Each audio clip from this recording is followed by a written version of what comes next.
किसानों ने कल एक दिन के उपवास का ऐलान किया है। मैं भी उनके साथ कल एक दिन का उपवास रखूंगा।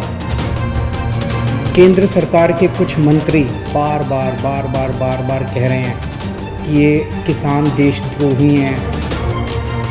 ये सारे इंटरनेशनल खिलाड़ी जो देश के लिए खेले थे और जिन्होंने देश के लिए मेडल जीते थे, ये सारे एंटी नेशनल हैं।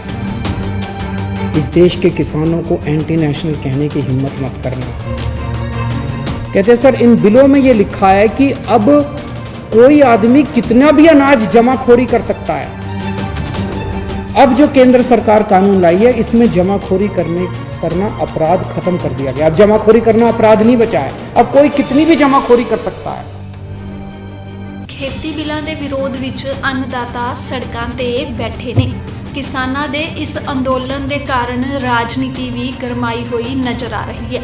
दिल्ली मोर्चे ते बैठे किसानां वल्लों अपना विरोध तीखा कर दिता गया। किसानां वल्लों भुख हड़ताल का ऐलान कर दिता गया है, जिसनूं वेखदे होए दिल्ली के मुख्यमंत्री केजरीवाल ने अपने फेसबुक पेज ते एक वीडियो साझी की है, जिस विच उन्होंने दस्सिया है कि वह भी किसानां दे समर्थन दे लई एक दिन लई भुख हड़ताल ते ने। अते इस दे नाल ही केजरीवाल ने सारे नौजवानों नूं अपील की है कि वह सारे किसानां दा साथ देण ते इस मौके केंद्र सरकार नूं बेनती की है कि वह तीनों बिल वापस लै लैण ते किसानां दीयां मंगां पूरीआं कीतियां जाण।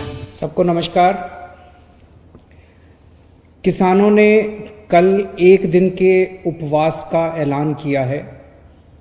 उन्होंने अपील की है पूरे देश की जनता से कि उनके किसानों के समर्थन में सब लोग एक दिन का उपवास रखें। मैं भी उनके साथ कल एक दिन का उपवास रखूंगा। मैं सभी आम आदमी पार्टी के कार्यकर्ताओं से, समर्थकों से अपील करता हूं कि वो भी किसानों की इस मांगों के समर्थन में एक दिन का उपवास रखें। और मैं देश के सभी लोगों से अपील करता हूं, बहुत सारे हजारों लाखों करोड़ों ऐसे लोगों को मैं जानता हूं जो दिल से किसानों के साथ हैं। अपनी दिन ब दिन की दिनचर्या की वजह से वो बॉर्डर पे नहीं पहुंच पा रहे, लेकिन दिल से उनके साथ हैं। ऐसे सब लोग, अब उनको भी मौका मिला है, ऐसे सब लोग अपने अपने घरों में एक एक दिन का उपवास रखें और किसानों की मांगों के समर्थन में प्रार्थना करें। मैं देख रहा हूं पिछले कुछ दिनों से केंद्र सरकार के कुछ मंत्री और भारतीय जनता पार्टी के कुछ लोग बार बार कह रहे हैं कि ये किसान देशद्रोही हैं, ये आंदोलन देशद्रोहियों का है, यहाँ पे एंटी नेशनल लोग बैठे हुए हैं। मैं उनसे पूछना चाहता हूँ, हजारों एक्स सर्विसमैन, पूर्व सैनिक जो रिटायर हो चुके हैं, ऐसे हजारों पूर्व सैनिक वहाँ पे बॉर्डर पे किसानों के साथ बैठे हुए हैं, जिन लोगों ने एक समय में देश की रक्षा करने के लिए अपनी जान की बाजी लगाई थी। ऐसे हजारों सैनिक हैं जो अपने घरों में बैठ के उनके लिए दुआएं कर रहे हैं, प्रार्थना कर रहे हैं। ये सारे एंटी नेशनल हैं। मैं उनसे पूछना चाहता हूं, इनके मंत्रियों और भाजपा के नेताओं से, कि ऐसे कितने ही नेशनल और इंटरनेशनल खिलाड़ी हैं जिन्होंने देश के लिए इंटरनेशनल स्तर पे, अंतर्राष्ट्रीय स्तर के ऊपर देश के लिए नाम कमाया और देश के लिए मेडल जीत के लाए। ऐसे कितने ही खिलाड़ी वहां पे बॉर्डर बैठे हुए हैं किसानों के साथ, अपने अपने घरों में बैठ के वो दुआएं भेज रहे हैं उनको। ये सारे इंटरनेशनल खिलाड़ी जो देश के लिए खेले थे और जिन्होंने देश के लिए मेडल जीते थे, ये सारे एंटी नेशनल हैं। मैं पूछना चाहता हूं इन सारे बीजेपी के नेताओं और इन सारे मंत्रियों से, कितने सिंगर्स हैं, बॉलीवुड सेलिब्रिटीज हैं जो किसानों के बच्चे हैं। मैं जानता हूं कुछ सिंगर्स को तो मैं खुद जानता हूं, कुछ सेलिब्रिटीज को मैं खुद जानता हूं जो किसानों के बच्चे हैं, किसानों के परिवार से आते हैं।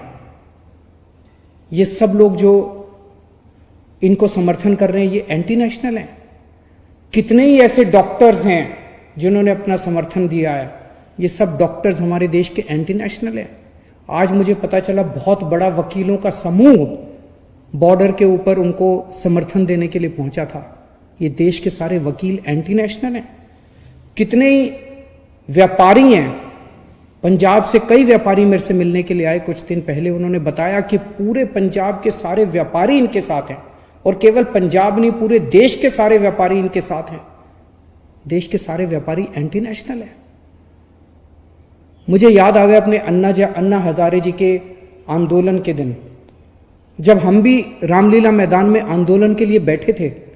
उस वक्त की कांग्रेस की सरकार भी तरह तरह के षड्यंत्र रच के हम लोगों के खिलाफ रोज अखबारों में और मीडिया में, टीवी चैनलों पे स्टोरी प्लांट की जाती थी कि ये गलत लोग हैं, ऐसे लोग हैं, एंटी नेशनल लोग हैं। जिस तरह से हमारे आंदोलन को बदनाम करने की कोशिश की जा रही थी उन दिनों में कांग्रेस के द्वारा, आज वही कोशिश किसानों के आंदोलन को बदनाम करने के लिए बीजेपी कर रही है और सत्ता पक्ष कर रहा है। इस देश के किसानों को एंटी नेशनल कहने की हिम्मत मत करना। कुछ लोग ये कह रहे हैं कि इसमें तो कुछ चंद लोग, बस पंजाब के किसान, हरियाणा के किसान, कुछ चंद किसान इसमें शामिल हैं, बाकी जनता इसमें शामिल नहीं है। ये उनकी गलतफहमी है। मैं परसों एक शादी में गया था 2-3 दिन पहले। वहां पे मैं कुछ लोगों से मैंने पूछा, मैंने कहा इन किसान बिलों के बारे में आपको क्या कहना है, आप क्या सोचते हैं? आपको जान के ताज्जुब हुआ कि मिडिल क्लास और अपर क्लास के लोग जो वहां मौजूद थे, उन्होंने मुझे कहा सर ये बिल बड़े खतरनाक हैं। मैंने कहा क्यों? कहते सर इन बिलों में यह लिखा है कि अब कोई आदमी कितना भी अनाज जमाखोरी कर सकता है। अभी तक इस देश के अंदर जमाखोरी करना अपराध होता था। हर अनाज की एक लिमिट होती थी। जैसे मान लो चना है तो सरकार लिमिट लगा देती थी, भाई 10,000 क्विंटल से ज्यादा कोई, या जो भी लिमिट थी, इससे ज्यादा कोई चना अगर जमाखोरी करेगा तो उसके ऊपर मुकदमा चलाया जाएगा, उसको गिरफ्तार किया जाएगा, उसका सारा सामान जब्त कर लिया जाएगा। इस देश के अंदर जमाखोरी करना जुर्म होता था, क्योंकि जमाखोरी करने से कीमतें बढ़ती थी।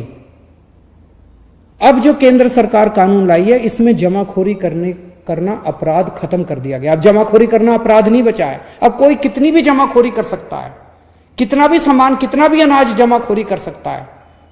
तो फिर तो जिनके पास पैसा है वो तो बहुत सारा अनाज स्टोर करके रख लेंगे अपने पास, बहुत सारा सामान अपना, बहुत अनाज अपने अपने गोदामों के अंदर स्टोर करके। फिर तो महंगाई बहुत बढ़ जाएगी।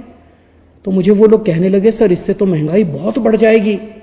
कानून में ये लिखा है कि अगर महंगाई 1 साल में डबल जब तक नहीं हो जाती तब तक जमाखोरी करने में कोई पाबंदी नहीं होगी। तो सर हर साल महंगाई डबल होती जाएगी। आज अगर 20 रुपए किलो गेहूं है तो इस साल 40 रुपए हो जाएगी, अगले साल 80 रुपए हो जाएगी, अगले साल 3 साल में 160 रुपए। ये क्या है? तो मैं ये कहना चाहता हूं कि कोई ये गलतफहमी में ना रहे कि इस कानून के समर्थन में केवल चंद वो किसान हैं जो बॉर्डर पे बैठे हुए हैं, वो भी हजारों लोग बैठे हुए हैं। इस देश का एक एक आदमी इन कानूनों को समझ रहा है। हर आदमी इन कानूनों को समझ रहा है और इन कानून की बारीकियों को समझ रहा है। जो लोग अपनी जिंदगी में व्यस्त होने की वजह से बॉर्डर पे नहीं पहुंच पा रहे, उनका दिल वहीं है, किसानों के साथ है। तो मेरी केंद्र सरकार से गुजारिश है कि अहंकार छोड़िए। अहंकार अच्छी चीज नहीं होती। सरकारें जनता से बनती है, जनता सरकारों से नहीं बनती। अगर जनता इन तीनों बिलों के खिलाफ है तो इन तीनों बिलों को तुरंत रद्द किया जाए और एमएसपी के ऊपर किसानों की फसलें खरीदने की गारंटी देने का बिल बनाया जाए। जितनी भी किसानों की मांगे उन सारे किसानों की मांगों को तुरंत मंजूर किया जाए। समस्या कोई भी होवे, जड़ तो खत्म। मेरे कीते ਨੂੰ ਕੋਈ ਕੱਟ ਨਹੀਂ ਸਕਦਾ, ਕੱਟਣ ਵਾਲੇ ਨੂੰ ਮੂੰਹ ਮੰਗਿਆ ਇਨਾਮ। ਜਿਵੇਂ ਮਨ ਚ ਆਇਆ ਪਿਆਰ, ਪਤੀ ਪਤਨੀ ਚ ਅਣਬਣ, ਕਾਲੇ ਜਾਦੂ ਦਾ ਖਾਤਮਾ, ਵਸ਼ੀਕਰਨ, ਲਾਟਰੀ ਨੰਬਰ ਪਾਓ। ਪਿਆਰ ਵਿੱਚ ਧੋਖਾ ਖਾਦੇ ਹੋਏ ਪ੍ਰੇਮੀ ਪ੍ਰੇਮਿਕਾ ਸੌਤਨ ਦੁਸ਼ਮਣ ਨੂੰ ਵਸ ਵਿੱਚ ਕਰਵਾਉਣ ਲਈ ਸੰਪਰਕ ਕਰੋ। ਪੰਡਿਤ ਏਕੇ ਸ਼ਾਸਤਰੀ। ਤੁਸੀਂ ਸੰਪਰਕ ਕਰ ਸਕਦੇ ਹੋ 9905 90490।